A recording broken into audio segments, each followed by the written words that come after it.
अस्सलाम वालेकुम। अबरार रशीद आपकी खिदमत में एक मरतबा फिर हाजिर है और मेरी आपसे रिक्वेस्ट कि अगर अभी तक आपने मेरे चैनल को सब्सक्राइब नहीं किया तो ताज़ा तरीन खबरों मालूमात अपडेट्स के लिए इसको सब्सक्राइब करें और जो बेल आइकन है उसको पुश करना, क्लिक करना, दबाना ना भूलिएगा।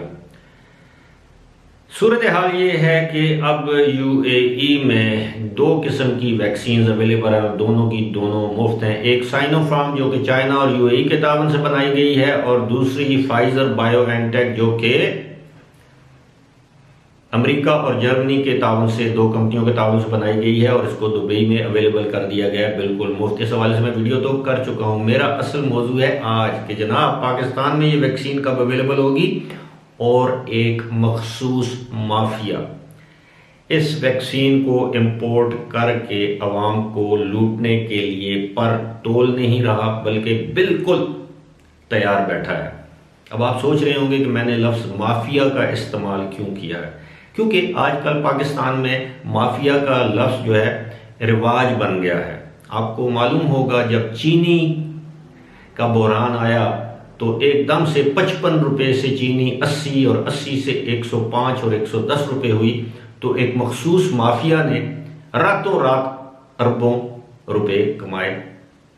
इसी तरह आपको मालूम है कि जब आटे की किल्लत हुई, आटे का बहरान आया, तो एक मखसूस माफिया ने रातों रात इसी तरह सैकड़ों अरब रुपए कमा लिए। जब आटे की कीमत 35 रुपये किलो से 70 और 75 रुपये किलो हो गई।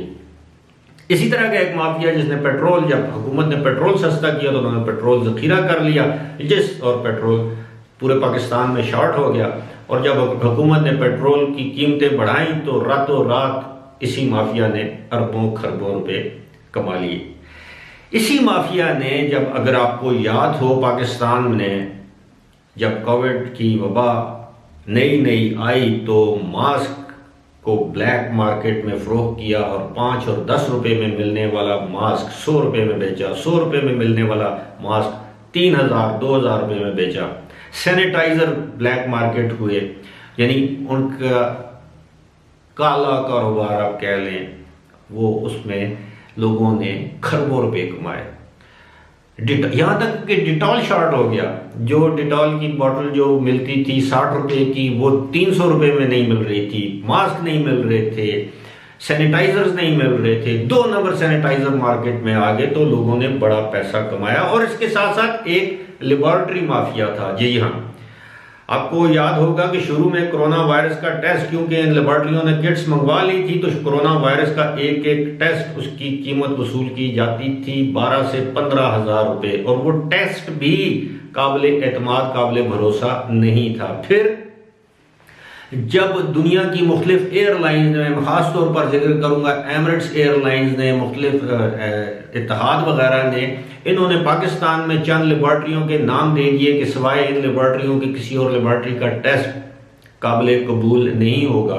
जिन लेबॉर्ट्रियों के अब मैं नाम इसलिए नहीं लेता कि ताकि मेरी वीडियो पर वो लेबॉर्ट्रियाँ एतराज़ ना करें, लेकिन आप सबको मालूम है कि उन लेबॉर्ट्रियों के नाम क्या हैं। फिर उन्होंने अपनी मनमानी शुरू कर दी। 7,000 रुपये का टेस्ट 9,000 10,000 रुपये में करके देने लगे और वो टेस्ट भी रिलायबल नहीं था। ठप्पा कह लें, छापा कह लें, जो भी आप उसको नाम दे दें। तो अब चूंकि आम शुनीद ये है कि हुकूमत पाकिस्तान की तरफ से मंगवाई जाने वाली वैक्सीन आम लोगों के लिए भी जून जुलाई से पहले दस्तयाब नहीं होगी। जब वैक्सीन आ जाएगी पाकिस्तान तो सबसे पहले मेडिकल फील्ड से मुतल्लिक लोगों को लगाई जाएगी, उसके बाद उम्र रसीदा लोगों को लगाई जाएगी, उसके बाद बीमारों को लगाई जाएगी और आखिर में बारी आएगी 22 करोड़ आवाम की, जो कि आम लोग हैं आपकी तरह और मेरी तरह। पता नहीं उन तक ये वैक्सीन कब तक पहुंचेगी, लेकिन जाहिर है पाकिस्तान में middle class, upper middle class के जो लोग हैं वो तो शिद्दत से इंतज़ार कर रहे हैं कि कब पाकिस्तान में वैक्सीन आए और वो वैक्सीन लगवा के उसका सर्टिफिकेट हासिल करके इन्हीं लेबॉर्ट्रियों के ज़रिए एक आज़ाद शहरी बनकर दुनिया में घूमें फिरें।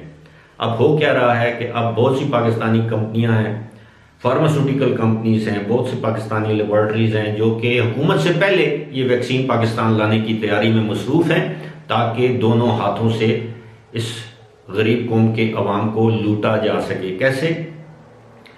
मैं एक मिसाल दे देता हूँ कि इस वक्त जो एस्ट्राजेनेका नामी जो वैक्सीन है पाकिस्तान में, उसकी कीमत इस वक्त जो है वो 800 से 1000 रुपये है। ये एस्ट्राजेनेका नामी जो वैक्सीन है ये बरतानिया की ऑक्सफोर्ड यूनिवर्सिटी ने एक फार्मास्यूटिकल कंपनी या एक अद्वियात बनाने वाली कंपनी से मिलकर ये वैक्सीन तैयार की है और इसको नो प्रॉफिट नो लॉस यानी नफा नुकसान के बगैर इसको बेचा जा रहा है।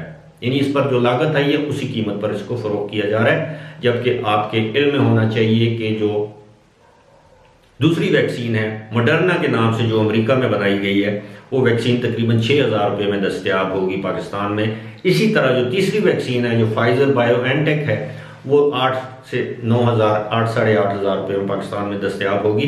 लेकिन आप मेरा ये वक्त याद रखिएगा, वीडियो संभाल के रखिएगा, या इस वीडियो को मेरी जो बात है इसको याद रखिएगा कि जो 1000 रुपये वाली या 800 रुपये वाली वैक्सीन है वो पाकिस्तान में लोगों को 6-6, 7-7, 8-8 हज़ार रुपये में लगाई जाएगी। जो 6000 वाली है वो 15,000 रुपये में लगाई जाएगी। जो 8000 वाली है वो 20 से 25,000 रुपये में लगाई जा सकती है। क्योंकि ये माफिया जो है ये ऐसे मौक़ों की तलाश और ताक में रहता है कि किसी न किसी तरह पाकिस्तानी कौम को लूटा जाए, चाहे वो सेहत का मामला हो, चाहे वो खुराक का मामला हो, चाहे वो कोई और मामला हो। आप सबको मालूम है कि जब पाकिस्तानियों पर उफ्ताद पड़ी, वो फंस गए यूएई में, तो आपको ये भी मालूम है कि किस कदर ज़ायद किराए आपसे वसूल किए गए। पाकिस्तान की जो कौमी एयरलाइन है उसकी जानिब से टिकट 1400 दरम का टिकट ब्लैक फरोख्त होता रहा दुबई के अंदर, यूएई के अंदर, और लोग 2300 दरम देकर वो 1300 या 1400 दरम वाला टिकट 2300, 2400 और 3000 तक दरम अदा करके वो टिकट खरीदने पर मजबूर थे ताकि वो किसी न किसी तरीके से अपने वतन वापस पहुंच जाएं। तो बदकिस्मती ये है कि मजबूरी से फ़ायदा उठाना हमारा मिजाज बन गया है, मुनाफाखोरी हमारी आदत बन गई है, हमारी रग रग में पैसे की हवस है और ये बदकिस्मती है हमारी। आप देखते हैं कि रमज़ान में हम चीज़ें महंगी कर देते हैं, जब ईद आती है चीज़ें महंगी कर देते हैं, जब बकरा ईद आती है जानवर महंगे कर देते हैं। इसके बरक्स जिनको हम कुफार कहते हैं, जिनको हम लादीन कहते हैं, जिनको हम काफिर कहते हैं, जब क्रिसमस का त्यौहार आता है तो वो अपनी तमाम तर चीज़ें सस्ती कर देते हैं, उन पर सेल लगा देते हैं। लेकिन आपने देखा है, मैंने आपको 3 मोटी मोटी मिसालें दी हैं, इसके अलावा बेशुमार मिसालें हैं। टमाटर की फसल आ जाती है उसको स्टोर कर लिया जाता है, आलू की फसल आ जाती है उसको स्टोर कर लिया जाता है उस वक्त तक के जबकि उसकी कीमतें बढ़ नहीं जाती। लिहाजा मैंने तो आपको आटे की मिसाल दी, चीनी की मिसाल दी, पेट्रोल की मिसाल दी। ये 3 बड़ी मिसालें इसलिए दी हैं कि इसमें लोगों ने खरबों रुपये, और मैंने आपको पाकिस्तान में मास्क की मिसाल दी, सैनिटाइज़र की मिसाल दी, ये जो टेस्ट थे, लेबॉर्ट्री टेस्ट थे, इसकी मिसाल दी। तो ये तो हो नहीं सकता कि हम पाकिस्तानी, मैं सबकी बात नहीं कर रहा, लेकिन वो पाकिस्तानी जो इस वक्त इस कारोबार, घिनौने कारोबार में मुलविस हैं, वो तो नजरें जमाए बैठे हैं कि जनाब किस वक्त पाकिस्तान में वैक्सीन आए और सबसे पहले वो इस वैक्सीन को लगाना शुरू करें। और आप देख लीजिएगा कि हुकूमत में बैठे कुछ लोग, कुछ ब्यूरोक्रेट, ऐसी जो माफिया जो बैठे लोग हैं, उनके साथ साजबाज करके उनको इजाज़त भी दे देंगे कि हाँ जी फ़लाँ लेबॉर्ट्री बहुत ज़बरदस्त लेबॉर्ट्री है, फ़लाँ कंपनी बहुत ज़बरदस्त कंपनी है, जो लोग अफोर्ड कर सकते हैं वो अपनी वैक्सीन उनसे लेकर लगवाएं, और ब्लैक मार्केट में वो वैक्सीन 3 से 4 गुना ज़ायद कीमत पर लोगों को देंगे। और ये भी, इस चीज़ की भी कोई गारंटी नहीं है कि उस वैक्सीन बाअसर भी होगी कि नहीं होगी, उसको मतलूबा जो दर्जा हरारत है उसमें उसको स्टोर किया भी गया होगा कि नहीं किया गया होगा। अब ये अवाम की ज़िंदगियों से वैक्सीन के नाम पर ये खेल शुरू होने वाला है। आप मेरा वक्त याद रखिएगा, महीने 2 महीने की बात है, आपको इस तरह की खबरें आना शुरू हो जाएंगी और हम एक मरतबा फिर कहेंगे जी माफिया पाकिस्तान में सरगर्म अमल है, लेकिन हम उसके खिलाफ कोई एक्शन नहीं ले पाएंगे। उसी तरह जिस तरह हम चीनी चोरों और आटे चोरों और आटे और चीनी के माफिया पर हाथ नहीं डाल सके, पेट्रोल माफिया पर हाथ नहीं डाल सके, इन लोगों पर भी हम हाथ नहीं डाल सकेंगे। इसी के साथ मुझे दीजिए इजाज़त। खुदा हाफिज़।